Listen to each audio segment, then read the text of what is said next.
So yesterday I was talking to a sister, and it just hit me because I was listening to like just some different artists that I used to listen to back in the day, just to see what they was on, and not anybody like worldly known, right? It was just somebody locally, and I looked at the album art, and the cover photo was of it looked like Baphomet, because it looked like Baphomet, right? Like the head of the Baphomet. And it just hit me like how so many of our peers, people that we know, influencers, content creators that are willing to sell their soul, their mind, will, and their emotions just for success, fame, money, attention, to be liked. So many different reasons. That's scary to me. That's really scary to me. Like, not scary like I'm afraid that somebody will sacrifice me. You heard me? It's more so how many people are willing to do these things because they're so enamored by the fast life, the money, the women, the men, the body, the clothes, the cars, the houses, the look, the aesthetic of success, of being, having a certain status, to be liked. No desire to be set apart.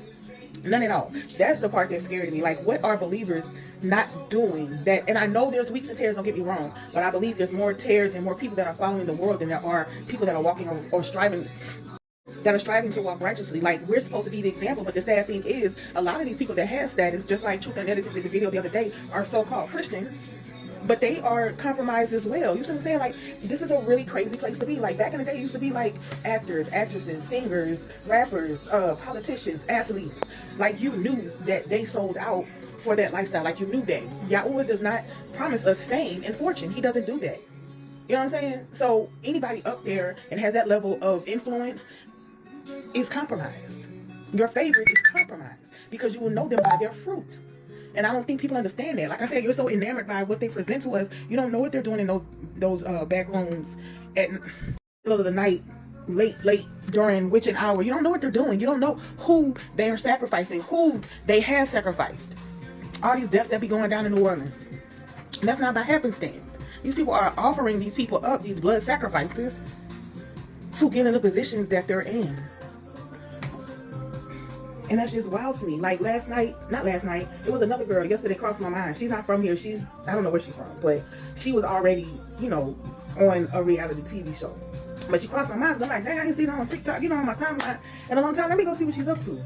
Mind you, I know she fell back for a while because she had a death. Somebody died around her, So I go look at her page and she got all these interviews popping. She's in magazines and, just all the things. Wild to me, bro. That's wild to me. That not enough people are willing to go through the suffering, to go through the persecution, the tribulation for eternity, to where we will get the things that we desire, you know what I'm saying, of our heart, the desires of our heart, versus willing to sacrifice all of that for these temporary pleasures. That is wild to me. Nothing in this world is worth my salvation. Nothing in this world is worth my soul. Absolutely nothing. Not a thing, not a person, not anyone. You know what I'm saying? I think a lot of people have convinced themselves that Yahuwah is not real, or that once saved, always saved, or because when you live a sinful life, you can convince yourself that Yahuwah is okay with that, or he'll give you time to get it together, right? When I was still in the world, living that lukewarm life, I convinced myself that Yahuwah was okay with me fornicating because this is my man. So it's okay for us to be shacked up and fornicating. I convinced myself that, even though the word said differently. I convinced myself that it's okay for me to be out clubbing, partying, and running the street. I convinced myself that when the word calls us to be set apart and holy. That's the side of the word that nobody wants to teach. Everybody wants this fluff. They want this Elohim that accepts all of our wickedness. He wishes to see none perish. That's why we all wake up every day still able to talk, move, breathe, walk. You heard me? Like, we're able to, another day to repent and to get it right. Every day that we wake up and our feet touch the ground, that's another day to repent and to get it right. Every day. And every day that you choose the world over him is another day closer to possibly not making it to see the next day. You're literally playing a game of spiritual Russian roulette with your life. It took me I had to get deliverance, right? I got my deliverance, and I began to see the person I was in a relationship with totally different. I started to see that me fornicating was a form of idolatry. Because anything that you're willing to compromise in order, anything that you're willing to do that causes you to compromise your relationship with the Father that He tells us not to do, you're in idolatry. Idolatry is not just worshiping a statue or worshiping gold, and you know what I'm saying? Idolatry is whatever the word says not to do, and you chose to do it. You idolize that thing because that's the treasure of your heart. That's the treasure of your heart. Man,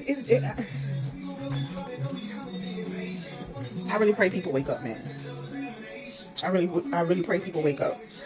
Like, you can see the time. It's wild because I'm looking at the news and I'm seeing the killing. I'm seeing people dying. I'm seeing, you know what I'm saying, another day to repent and to live for the Father. And I'm still seeing people out here just. It's okay to do things. Don't get me wrong, but you need to have a set apart way in what you're doing and be aware of where you're going. And to be honest, I don't really want to partake in anything knowing. I wouldn't want to partake in this stuff anyway, knowing all the things that's going on, right? Like, only time people really call on the Father is when they want something, when they want someone, when they want a promotion or they want this job, you know what I'm saying? And it makes more sense to why when that day comes, a lot of people are going to hear, "Depart from me, I never knew you." You may know Him, or you may know of Him, because if you knew Him, then you would know what He likes and what He does not like, right? But it makes sense as to why on that day He's going to say, "Depart from me, I never knew you." I don't know you. Who are you? You know what I'm saying? It's not funny. It's not, but it's just like, man.